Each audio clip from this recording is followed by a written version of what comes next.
Hello everyone, I am Slightly.Lost, and this is the first video in a series where I attempt to recreate classes and subclasses from Dungeons & Dragons using Elden Ring and its mechanics, as close to a respectful recreation as we can. Without further ado, let's get into the build. So if you've never played D&D before, a human fighter is a classic character to play that can often be the first character some people start off with, which is exactly why I'm starting this series with this character.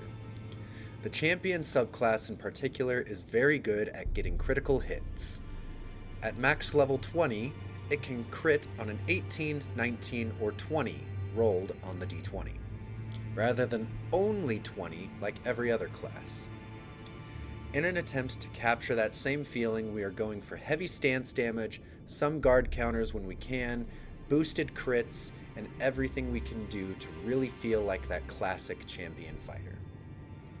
To start off, we'll be picking the Vagabond starting class. This gives us a great amount of vigor, endurance, strength, and dexterity right off the bat. By level 50, you'll want 30 vigor, 25 endurance, 20 strength, and 19 dexterity. By now, we have enough vigor to take a couple hits, enough endurance to swing our weapon a few times, and enough martial stats to wield our weapon of choice effectively. For level 100, you'll want 50 vigor, 35 endurance, 40 strength, and 19 dexterity. By level 150, your stats will be 60 vigor, 18 mind, 50 endurance, 45 strength, and 31 dexterity. By now, we've hit the caps for vigor and endurance and won't be putting any more levels into those. And an increase in mind allows us to use our Ash of War more often. Finally, at level 200, your stats should be 60 vigor, 24 mind, 50 endurance, 60 strength, and 60 dexterity.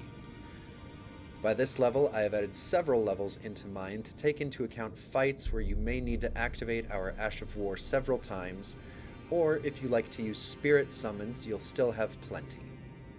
If you have no intention of using spirit ashes or using your Ash of War that often outside of boss fights, I'd stick to about 14 mind and split those 10 levels between strength and dexterity for extra damage. Anything after that is at your discretion. In terms of equipment, this section went through several tests before finally settling on something that should have been obvious from the start. We're going to want the Zweihander with a quality affinity and the Cragblade Ash of War. I've chosen this weapon in particular because it is the classic From Software heavy weapon, and a champion fighter should wield the classics. Not only that, but being a colossal sword means it already has very high stance damage, which will help us to be able to crit on enemies more often. We will be using the Twin Bird Kite Shield with the added Parry Ash of War, because it has a nice little effect that allows us to gain a plus 5% attack power and minus 10% damage taken when we're below 20% of our max health. This gives us a final stand type of feel that fighters are known for, should we ever end up in that situation. Our talismans of choice are the Dagger Talisman for increased critical hit damage, Erdtree's Favor +2 for increased health, stamina, and equip load, the Ritual Sword Talisman, which will increase our damage while at full health by 10%, or if you have the DLC, the Two-Handed Sword Talisman, and finally we have the Assassin's Crimson Dagger Talisman, which restores 10% plus 85 HP after performing a critical hit. These combined ensure that we deal more damage on crits, heal for a nice chunk when we do so, and keep our damage output through the roof. Armor of choice is always pick your favorite, so long as we are hitting that 51 poise mark to be able to at least power through one attack from small weapons. In my case, I went for the Banished Knight Helm, Bloodhound Knight Armor, Scaled Gauntlets, and Knight's Cavalry Greaves, for a total of 52 poise. In our wondrous Physick, we have the Stone Barb Crack tier to increase our poise and stance damage and stamina damage to blocking enemies by 30% for 30 seconds. This tier will allow us to put more enemies in a position to give us a critical hit, harkening back to the champion fighter's improved criticals. With a second slot, initially I wanted to use the Crimson Burst crystal tier to parallel Second Wind a bit more accurately, but instead we'll be using the Green Burst crystal tier, which increases our stamina recovery speed. This is important because our weapon is so heavy and takes up so much stamina with each swing. Lastly, before we really show off how the build plays, for Great Runes, my go-to and old reliable is Radahn's Great Rune, which, while activated, this gives us an additional 15% health, FP, and stamina. More so than just being the Great Rune I typically choose on most builds, Radahn's Great Rune simply continues to lean into the survivability aspect that we've been establishing with the other parts of this build, and the FP increase in particular allows us to use our Ash of War more frequently without investing too many points into Mind. With all that number crunching out of the way, let's see how it plays.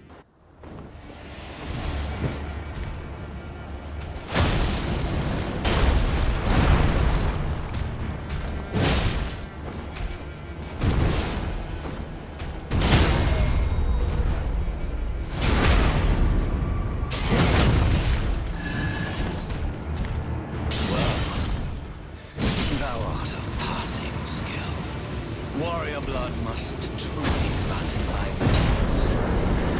Tarnished.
Of all that is golden, and one day we'll return together to our home, bathed in rays of gold.